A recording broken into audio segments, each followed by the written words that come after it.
Olá, paz do Senhor a todos. Nós estamos dando início a um programa novo que irá ao ar semanalmente. Nós vamos falar sobre doutrina. O que é doutrina? Qual o significado de doutrina? O que representa a palavra doutrina do ponto de vista bíblico? Nós vamos discutir isso aqui nesse programa, logo depois da vinheta.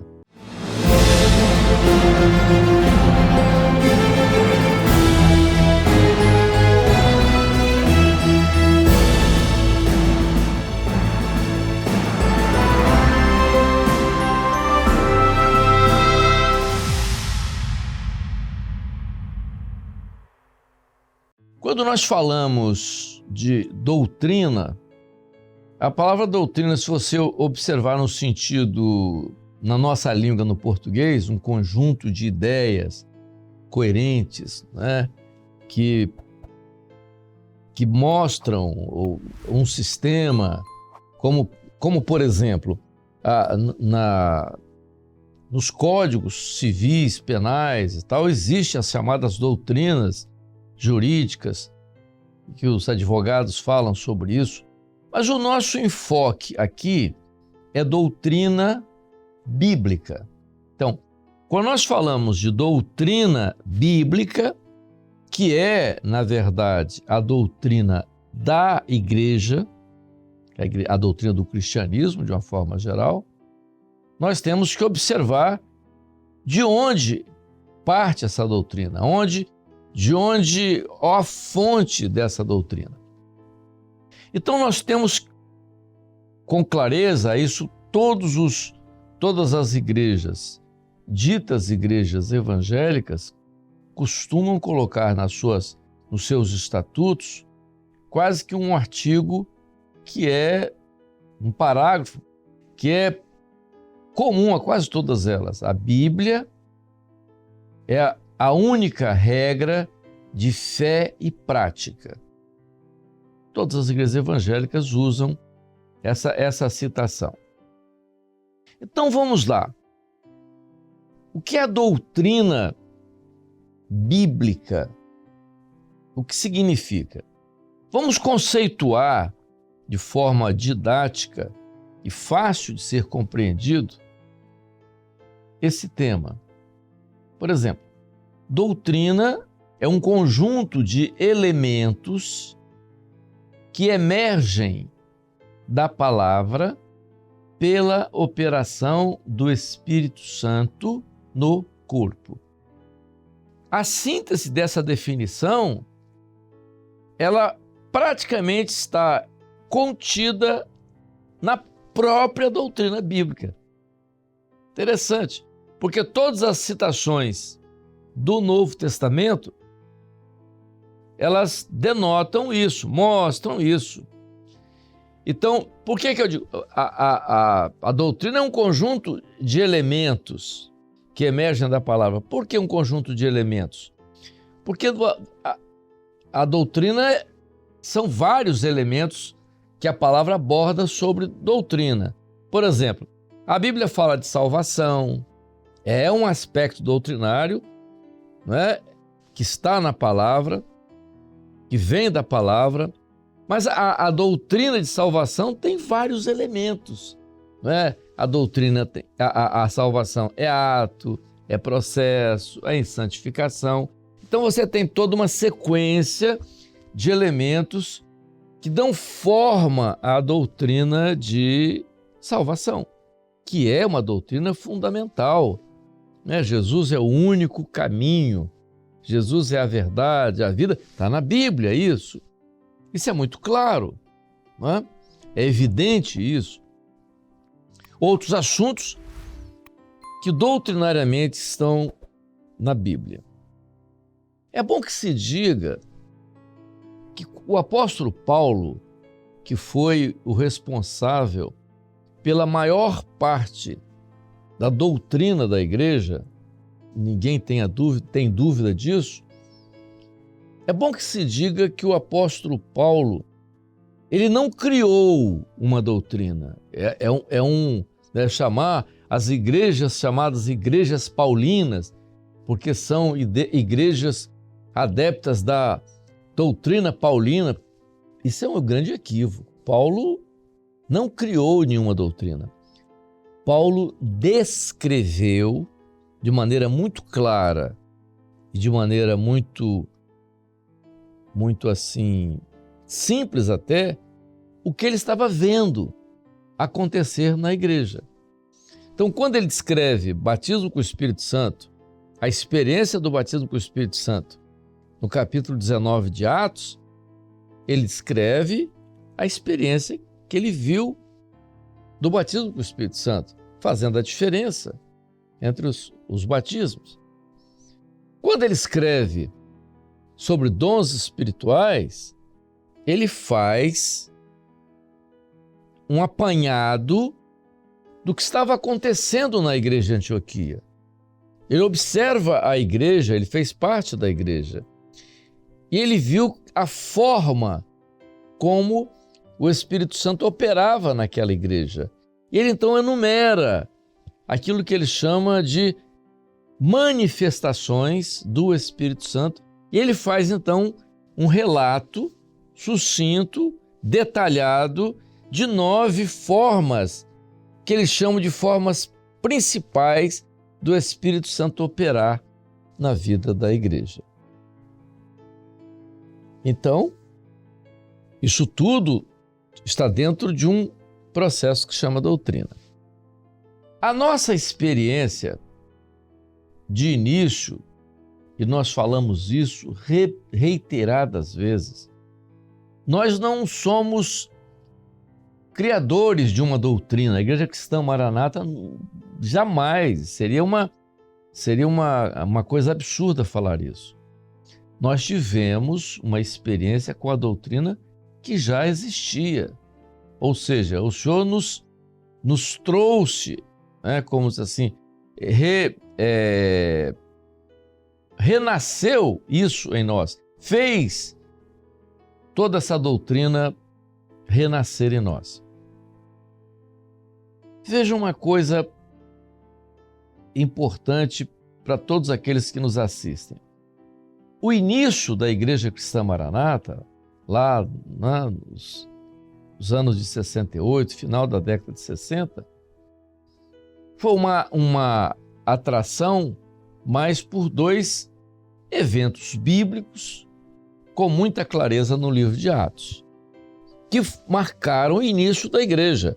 O que marcou o início da igreja? Batismo com o Espírito Santo e a manifestação do Espírito Santo na vida da igreja, que mais tarde Paulo chama de dom espiritual, dons espirituais.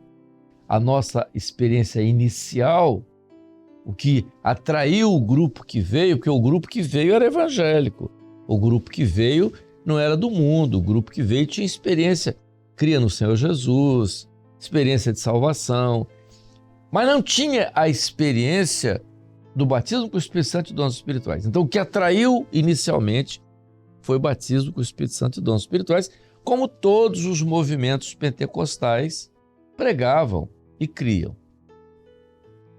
À medida que nós fomos caminhando, então nós começamos a ter algumas experiências que nos levaram a buscar maior entendimento daquilo que estava na palavra. Não criar uma coisa, mas aquilo que estava na palavra. Então, há 3 momentos que nós falamos muito da doutrina no nosso meio. Há 3 momentos. E eu não vou falar sobre isso. Começar a falar sobre um deles. O primeiro momento da experiência de doutrina que nós tivemos foi o clamor pelo sangue de Jesus e a experiência que isso trouxe nos nossos cultos e na mudança de todo o panorama do nosso culto. Esse foi o primeiro ponto fundamental. O segundo ponto fundamental foi a experiência com a palavra, daquilo que o Senhor começou, pela sua misericórdia, nos levar para dentro da palavra de forma diferente, não de forma conceitual, não de forma ideológica, até filosófica ou teológica, como se diz. Mas o Espírito Santo começou a nos levar para um aspecto diferente da palavra, daquilo que estava oculto na letra. Então, por isso que até a expressão que o Senhor nos deu na época, além da letra, ou seja, além daquilo que está no texto lido, aparentemente lido.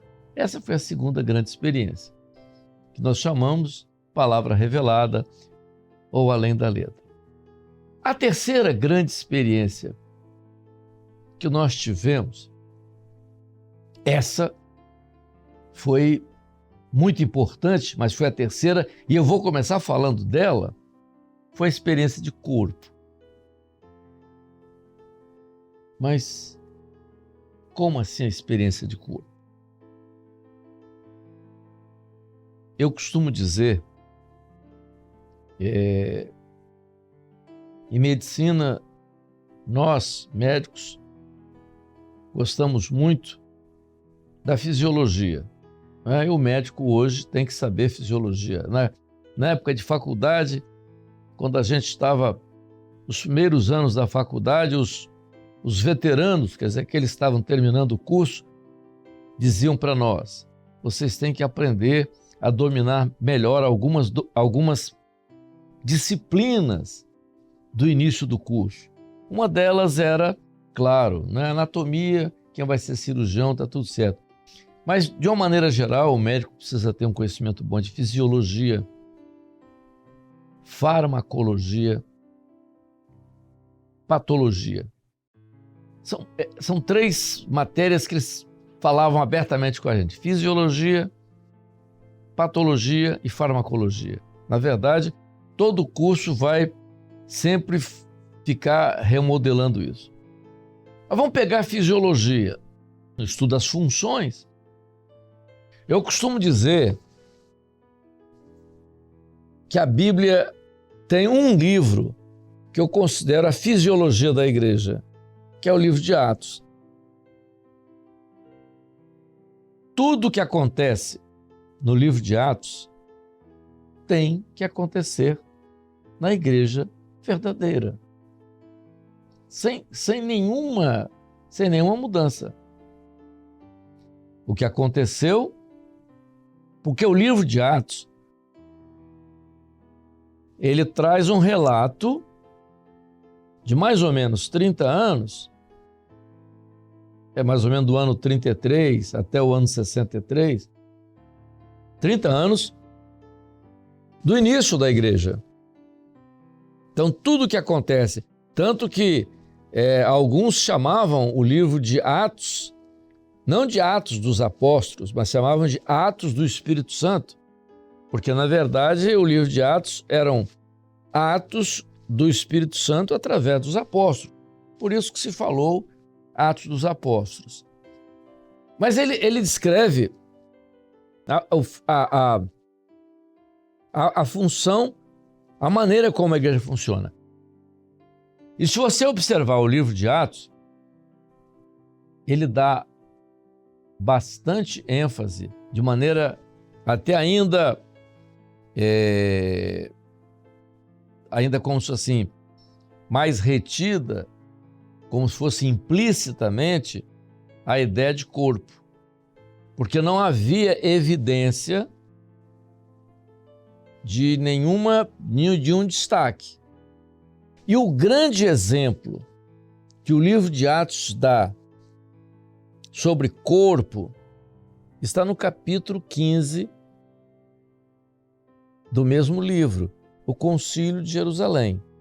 O que aconteceu no Concílio de Jerusalém que foi impactante para a doutrina que estava sendo estabelecida? Vejam, a doutrina estava sendo estabelecida naquele momento, porque a doutrina toda ela se estabelece no primeiro século. Quando houve uma discrepância no entendimento de alguns irmãos que haviam se convertido em Jerusalém, quando eles queriam trazer para dentro da igreja todos os costumes e toda a doutrina, podemos chamar de doutrina, judaizante para dentro da igreja, quer dizer, misturar o cristianismo com tudo aquilo que eram a lei, as leis mosaicas, houve um momento difícil ali, porque começou a haver uma disputa, onde você queria misturar o cristianismo com parte das leis do Velho Testamento, das leis de Moisés. Isso criou uma situação muito difícil ali. Tanto que esse momento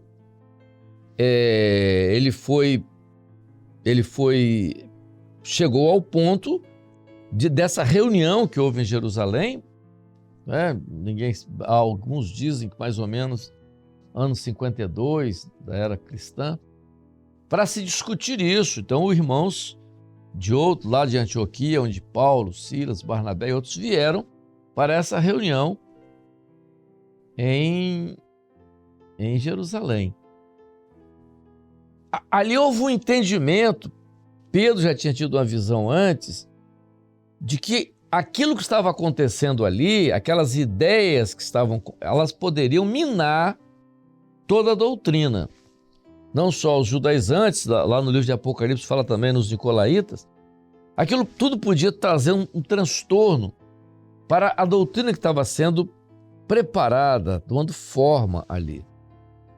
Tanto que alguns dizem, há uma discrepância sobre isso, alguns dizem que a primeira carta de Paulo foi a carta aos Gálatas.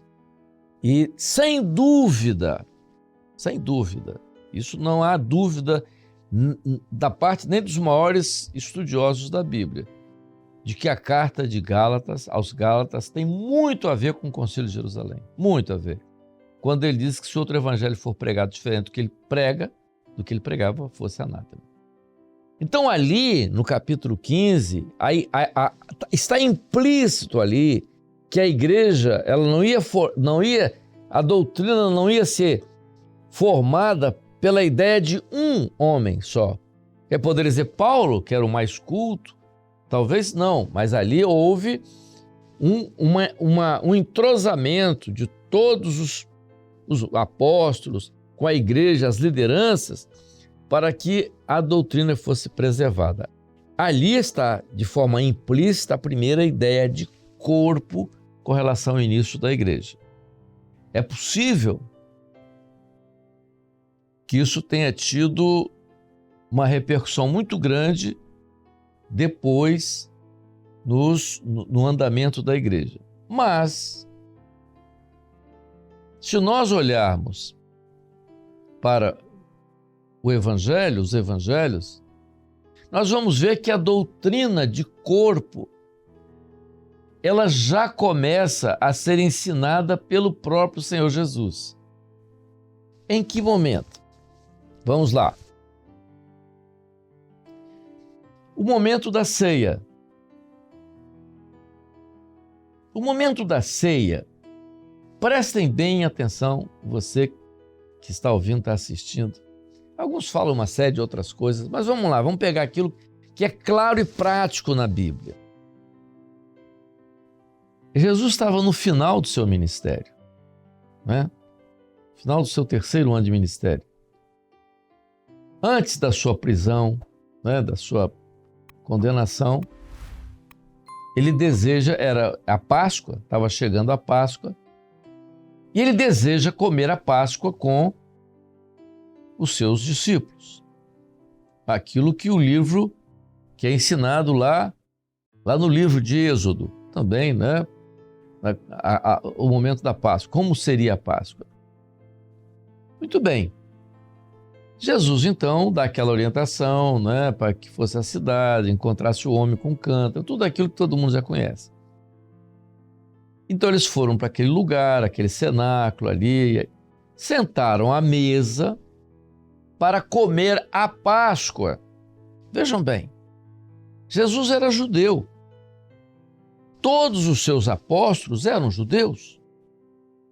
Então, era claro ali que eles iam participar da Páscoa dentro daquilo que era o ritual do culto levítico.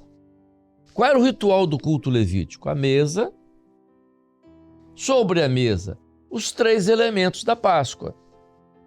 Quais são os 3 elementos da Páscoa? Desde aquilo que foi instituído lá na saída do Egito. Cordeiro sobre a mesa,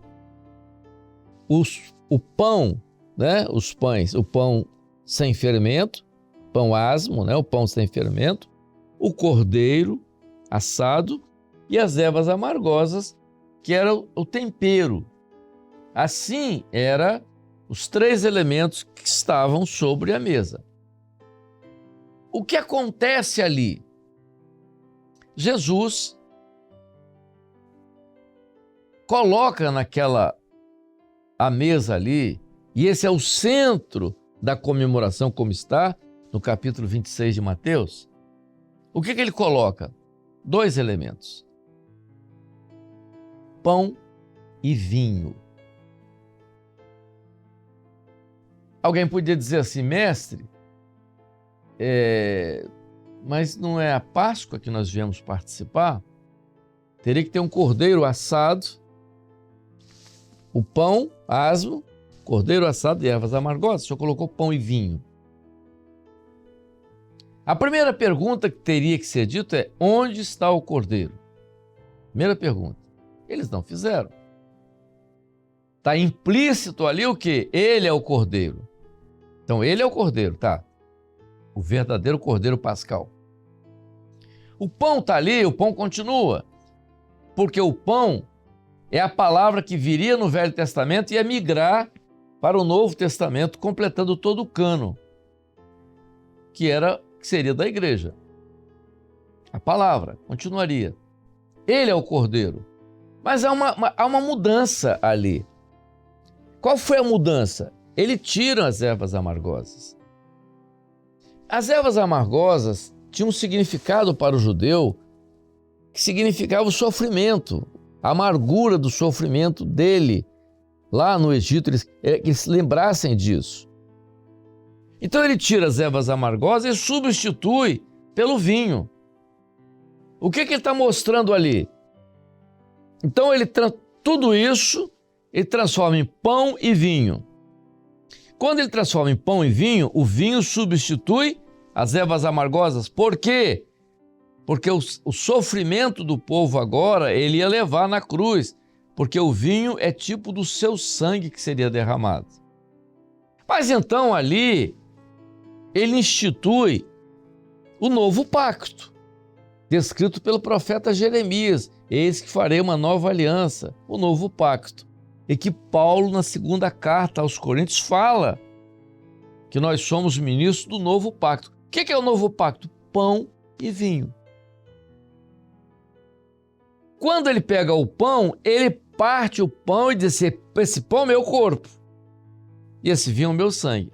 Aí ele coloca a grande doutrina, a doutrina especial para a igreja na nova fase, ou seja, no novo pacto, que é a doutrina de corpo. Por quê? Ele usa a figura do corpo e a figura do sangue. Ele está profetizando a respeito de quê? Da comunhão da igreja, esse pão que é partido. Então, cada um de vós é parte desse pão, e deu um pedaço para cada um. Então, ali é doutrina de corpo. Eles juntos iam formar o pão. Eles juntos formam o corpo. E o vinho que eles iam participar é o sangue. Então, ele mostra ali, na doutrina do novo pacto, que é corpo e sangue, o funcionamento da igreja. Então, a igreja é um corpo e dentro desse corpo opera o Espírito Santo. Aí Paulo conclui dizendo: quando o Espírito opera nesse corpo, o cabeça é Cristo. Então vejam, nessa primeira etapa, nessa primeira parte, nós estamos conversando com os irmãos acerca dessa experiência de corpo, como começa, de como se evidencia essa doutrina no Novo Testamento, na vida da igreja. Não vou falar do Velho Testamento, porque lá no Velho Testamento já se falava sobre o cordeiro e o sangue, não é? É só olhar lá na consagração do sacerdote, que tinha essa experiência do sangue, né, do cordeiro, apoiava a mão sobre a cabeça do cordeiro, o sangue na orelha, no polegar da mão direita, no polegar do pé, que é o hálux, né? Mas não vamos falar sobre isso. Mas nós queremos parar aqui agora para que os irmãos debrucem sobre esse assunto, leiam mais sobre esse assunto, façam comentários sobre esse assunto, mostrando como é interessante esse assunto de corpo.